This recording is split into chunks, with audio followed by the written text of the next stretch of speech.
each of us have our own starting points, and once we find that passion, now I'll I use Toastmasters as my personal passion.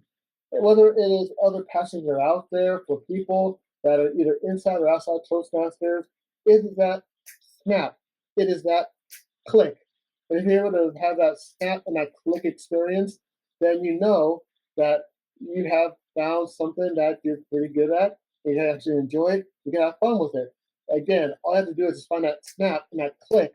And once you're able to find the snap and the click, the rest is gravy, man. Yeah, so what's your advice to especially young people who because I feel like these days a lot of young people are even kind of more isolated from each other in this world of remote working, social media, and all of these things. And they might be, I imagine, even more reluctant to go speak in front of a live group of people. What is your advice to those that next generation of engineering students?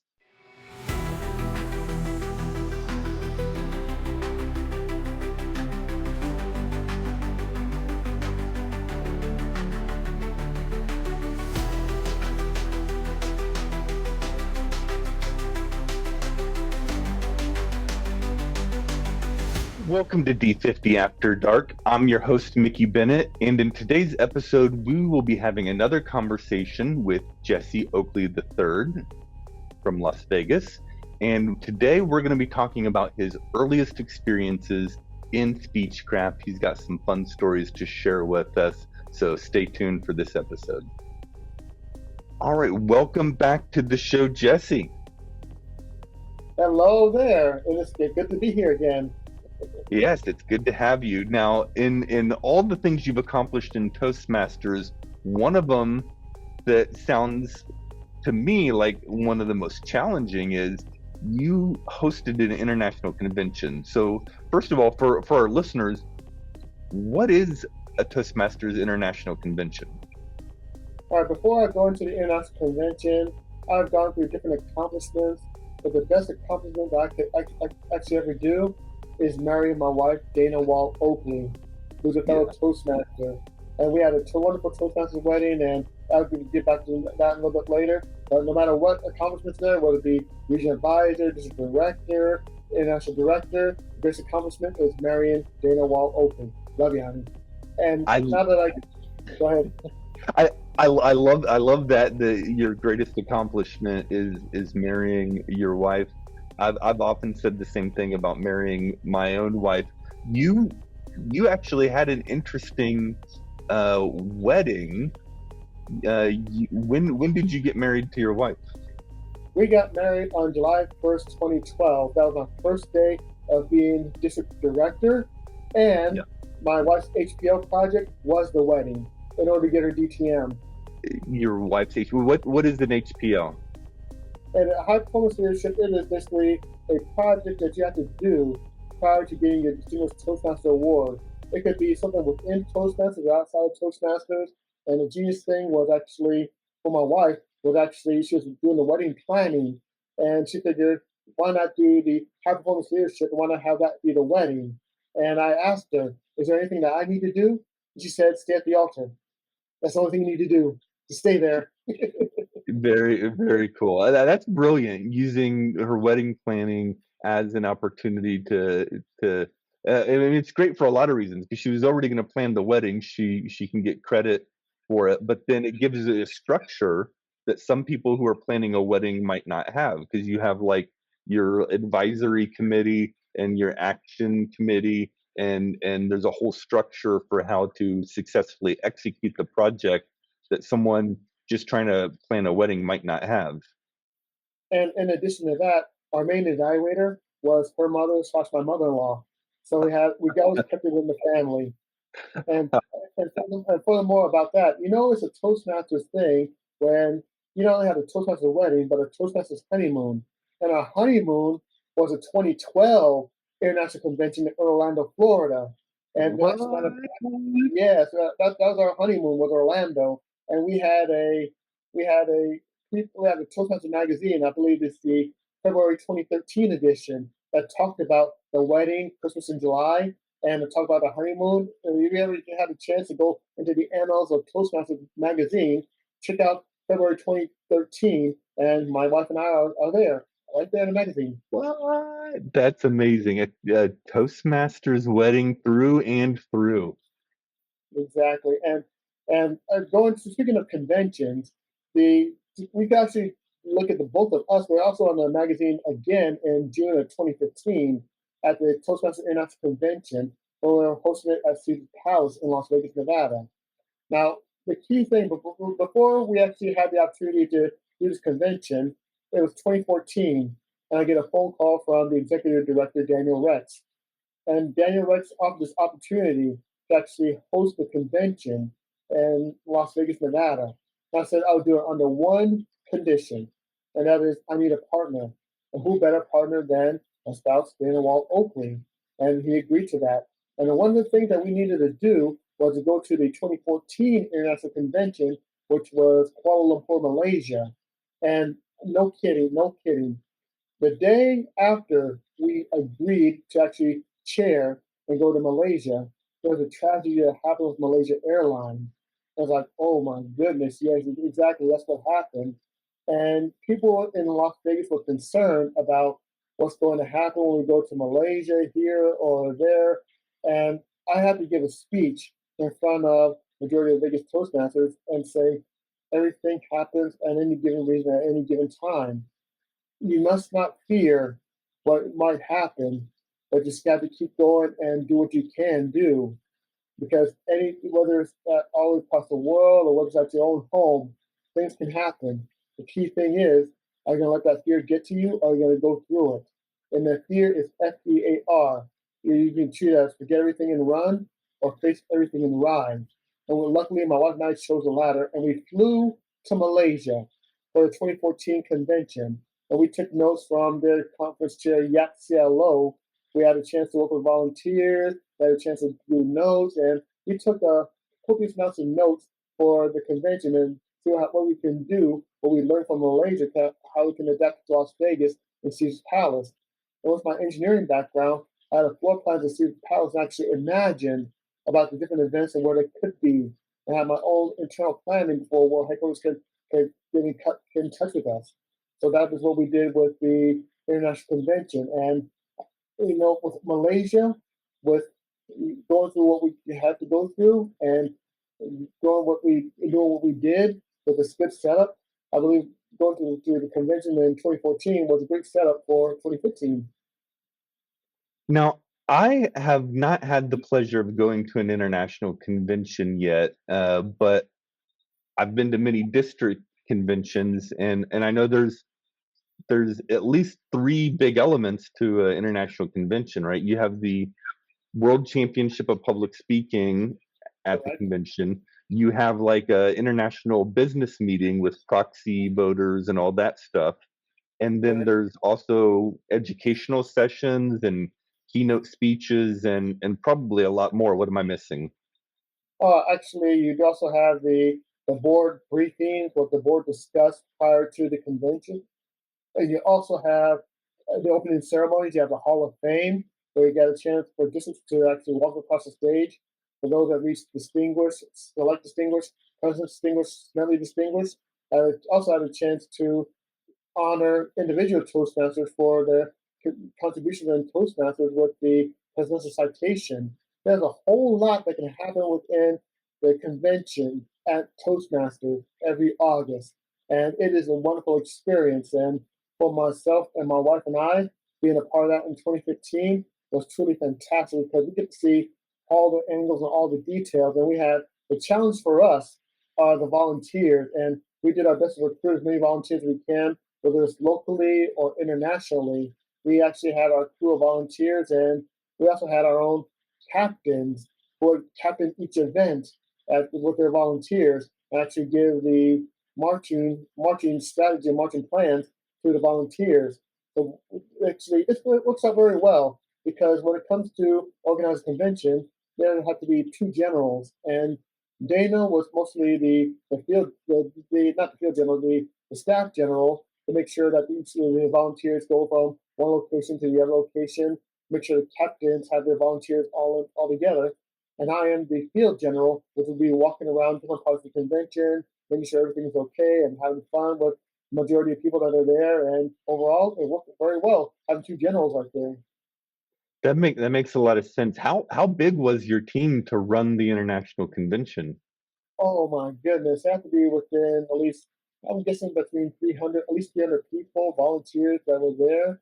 So we had to have a whole bunch of people from all over the world that were in different locations. And we actually had, I believe, 8 captains that were there to actually be captains in different sections and different locations.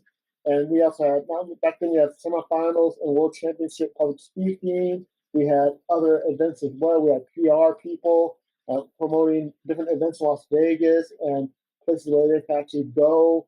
And overall, it's been quite a blast. To actually, people still talk about the convention 10 years ago, what happened 10 years ago. So overall, it's been quite good. And that was also, I got to give credit to Daniel Rex. Daniel Rex, the executive director, he gave me a second life in Toastmaster, where without being the chair of the without being the chair of this co-chair of this convention, I wouldn't have been able to be a regional advisor, which happened the year after in 2016, or be a part of the international director, because thanks to him, he opened this opportunity opened up a lot of doors within Toastmasters. Now, so what were some of the biggest challenges that you faced running this convention? Oh my goodness, the biggest challenges I faced was not only trying to find volunteers to recruit and also getting the schedule together. And Dana was more organized and structured in getting the scheduling together. And for myself, it was basically a running marathon, going from one location to the other location. In Caesar's Palace, that's a huge resort. And you have to go from, especially the huge convention center, you have to go from one side of the convention center to the other side of the convention center and make sure everything is good to go in different sections. And at the time, at Saturday, at the end of the convention, I saw the light and was like, okay, I'm starting to get a little bit fatigued here, and I have to get more little of the umph to keep going. And for myself, I have to make sure that I have the energy going. And my wife and I, we support each other, whether it is a good scheduling type and to support her, or whether it is me running back and forth, she supports me. So it was a team effort, and those are the main challenges: was like finding recruits and then wandering around, make sure everything's good to go. Yeah, you mentioned the schedule being particularly challenging from like the size and complexity of it. I know with a district conference, and it seems like district conferences are just kind of like in a lot of ways just a miniature scaled down international conference because I recognize a lot of those elements. But in the district conference, you have a minute by minute chair who in District 50, when I did it, it was just like a big spreadsheet that kind of lists in sequence who's supposed to be where at what time for every minute of the weekend. I imagine you probably need a whole team of minute by minute people for a convention that big. Oh yes, you do have that, and you also have the great assistance of the staff at World Headquarters. After Mm, the planning and floor planning here, that's when World Headquarters comes in, and they have experienced the conventions over and over again. On yeah. one end, you have right here with my wife and I and the volunteers, and on the other end, you have the World Headquarters staff. And once we get together and actually come up with the plan and the strategies and everything else, that makes it a lot better too, because World Headquarters staff, they're phenomenal. They're amazing. And for some people that I had a chance to talk to with World Headquarters staff, where it goes from Malaysia in 2014 to right now, there's always that good connection that we do have with each other. And it would not, this would not have been possible without the World Headquarters staff, because without their assistance and guidance, no telling where we would have gone. And I really appreciate them as well. Very cool. Very cool. So what are some lessons you learned from that experience? The lesson I've learned from the experience is this is a we culture. And the only challenge, whether it's in Toastmasters or outside of Toastmasters, there's always going to be the me type of structure. Me this, me that, me that. And when suppose people go into area director or district director, some people have this me, and you can only go so far with a me. You take that me, you take the M upside and turn it upside down, and get what you get. You get a W, and that is for the we culture.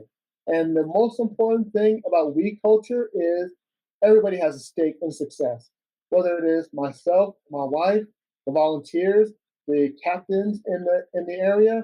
We all have a stake in success, and it is all up to us, not just one person, not just two people. It is a we structure. So if you want to get far, whether you are chairing a convention or whether you're being a district leader or whether you're even a club president, you can always go farther with we than you can with me. So it's always we over me leadership. I love it. I love it. I'm always singing praises to like teamwork. It's always teamwork that gets the biggest things accomplished. So that's very good. And also your favorite read I do have is tribal leadership. And tribal leadership, it goes into we and we very well. And it has 5 different levels. And if you want to look up tribal leadership, that's a great book to read. What is tribal leadership briefly?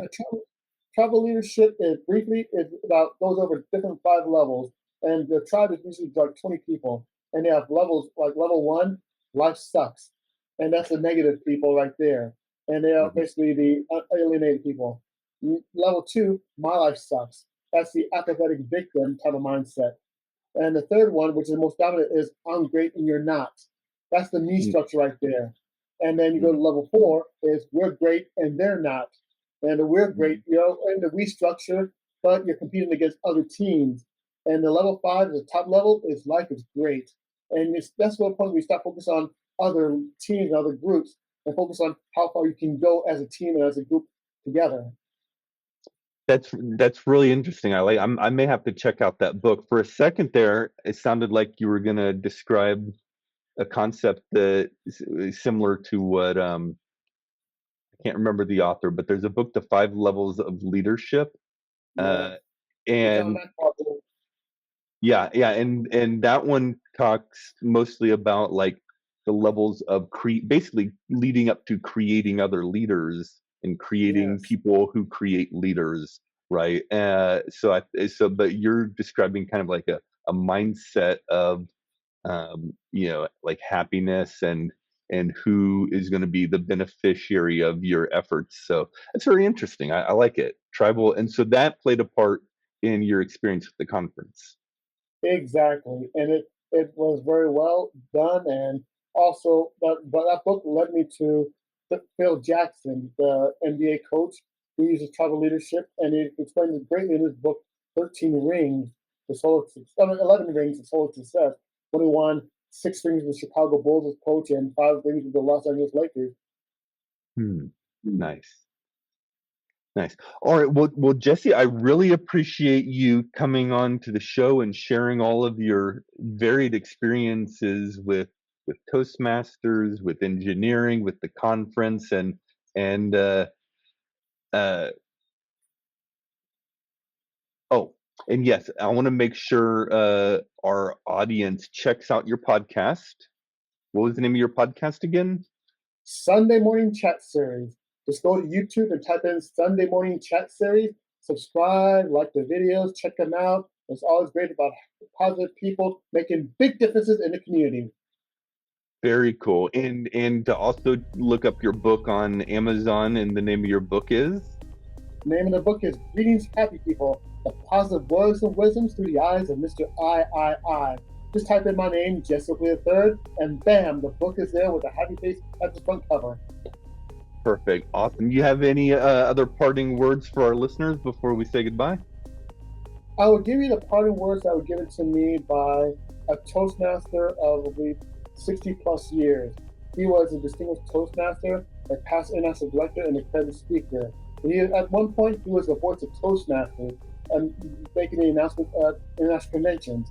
And he was none other than the late, great Don Inch. And Don Inch used to tell, when I was elected district governor back then in '08, he told me the following, and I'm going to tell you this. Stay the course, never quit, or quitting is worse than failing. May have good moments, you may have challenging moments. No matter what the moments that you go through, always focus on the journey and always stay the course until you get to the end result, because sometimes the most important journey is all about, that's what it is, it's about the journey. And sometimes the journey can be better than getting to the end result. So always stay the course and never quit. Wise words, my friend, wise words. Well, thanks again for joining us, and good luck in your adventures in Las Vegas, and good luck getting that rain this weekend. And we will talk to you again sometime, Jesse. It's always a pleasure, and remember, my friends, the journey continues.